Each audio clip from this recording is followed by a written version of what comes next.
I'm going to show you how to roast the perfect chicken. Now there's many ways to skin a cat, but it's only if you keep to the simple ways of roasting chicken, you'll get the perfect roast chicken. There is only a few little steps that you need to remind to get the skin perfect, a nice crispy skin, enough salt on that skin so it doesn't bubble too much and ends up to explode the skin. Here we start. Now, if you get some good olive oil, you take the bird, put your brush on the olive oil. So basically what you're trying to do is you're making sure that all the oil is getting all over the bird. So when it goes to roast, you've got to get that even, beautiful, roasted golden skin, which is very important. And you want that even bird to make sure. Now, it's a bit like massaging. When people use salt, use normal salt, don't use sea salt, because you get that big bits of salt in the chicken. I know it evaporates after a little while, but the iodine salt, it basically makes sure that it does really evaporate, but you still get that beautiful juicy skin that makes the salt draws out. So if you just massage it and make sure that you're getting every bit of oil through that bird to make sure that everything's good.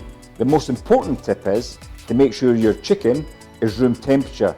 It's very important that your chicken is room temperature. If you put a cold chicken straight into the oven, you're going to get all your skin shriveling up and it's not going to be nice when it comes out and perfectly roasted. So make sure it is room temperature.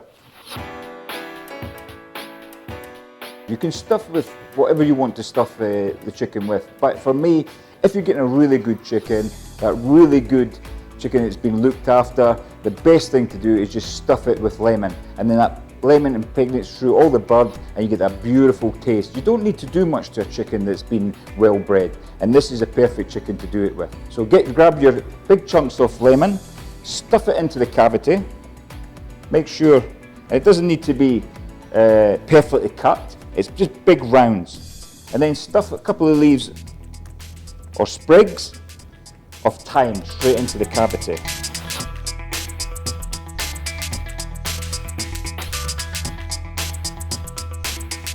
Now the next step, we're going to make the trivet. Now it's really good to make sure that you've got a trivet. Now a trivet is a trivet of vegetables.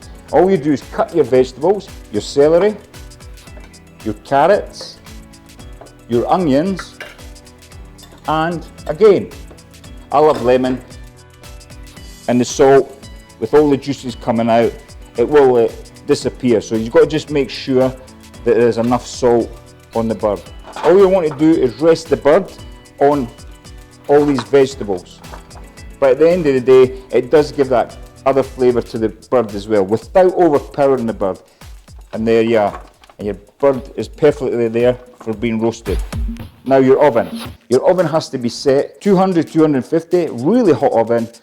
Take it down after half an hour to 160, and then what you should do after that, take it right down again to about 90 and just let the bird rest, and then bring the bird out and rest it for half an hour, and then you'll have the perfect bird to make sure you get the best taste.